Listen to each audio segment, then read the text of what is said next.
Hi everyone, this is your favorite high cheekbone sister Zawadi, and welcome back to my channel. And of course, if you're new to this channel, I want to say thank you so much for subscribing, of course sharing, and leaving comments below so this channel can reach a lot more people. Thank you so much. So have you ever thought about visiting South Africa? Perhaps you have friends, family who actually wants to visit South Africa, but sometimes you just don't know what they accept or the requirements, or perhaps what's tolerable. In this video, I will talk to you guys about the do's and don'ts. Specifically, we're focusing on the don't. I just don't want you guys to make mistakes. And towards the end of this video, I have a bonus tip. So I'm gonna list 5 don'ts. 5 don'ts when you're visiting South Africa. South Africa is a very beautiful country surrounded by beautiful people and nice people. I stay in Johannesburg, Rosebank specifically, and of course part of Sandton I've seen when I was there. So what are the 5 don'ts? The first don't, please, is to assume everyone in South Africa do not speak English.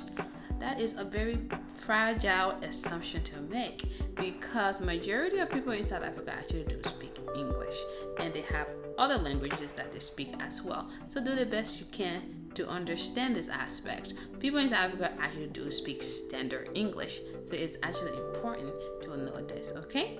The second don't is to assume that you're going to see animals everywhere. That is an actual very crazy statement. And to even think you're going to see animals in the city or wherever you think you're going to see animals, it's a plain lie. So if you do, however, want to see animals, you can book to visit the safari. South Africa, the safari in South Africa is the largest in Africa. Therefore, you will see every animal you would like to see once you book your appointment. But the thing you're going to see animals in the city limit, absolutely not. So it's a done, automatic done. Number 3 is this is very sensitive, okay? Please don't assume people want to talk about the apartheid. Nobody wants to talk about this. So leave your comments to yourself. Go to a historical site that people can actually have conversation about this, or perhaps read about this. But do not disturb people because you have some curiosity about the apartheid. People actually don't want to talk about this. So please avoid having a conversation about this. It's not very necessary. Number 4 is when you are traveling to South Africa from wherever you are, just take a universal charger. Universal charger helps because in South Africa they have a different socket system, and you may not have your devices charged if you don't have that universal charger. So it's actually really important to take that, or an adapter that will work well with whatever device you may have. So that is actually very important. All right. Number 5, and of course, don't forget I have a bonus for you guys.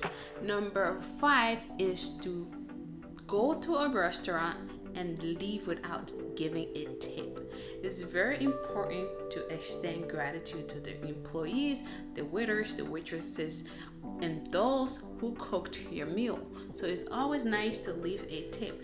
However, if you don't expect to tip, just remember some restaurants will automatically deduct 10%.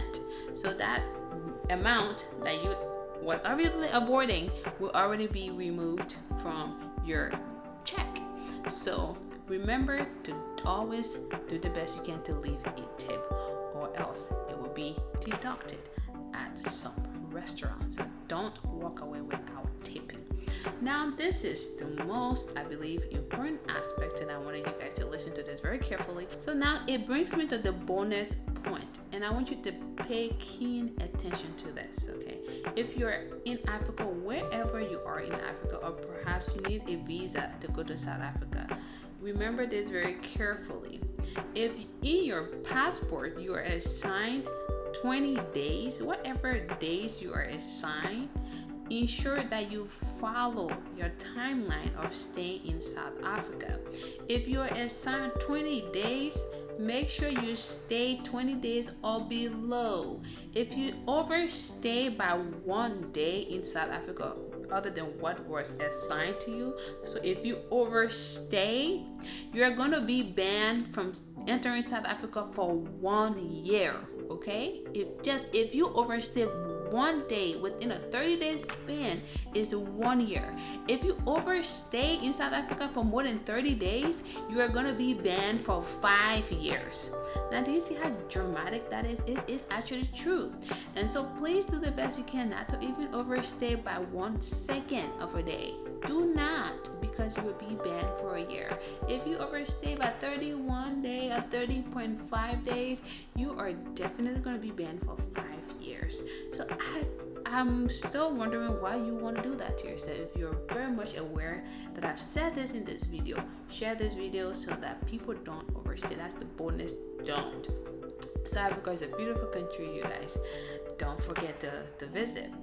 And I will leave you with this. Thank you for subscribing to my channel, for liking, and of course sharing.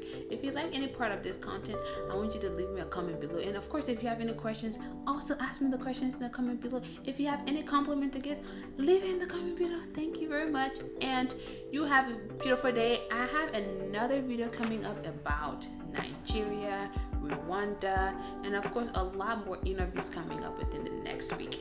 Thank you very much.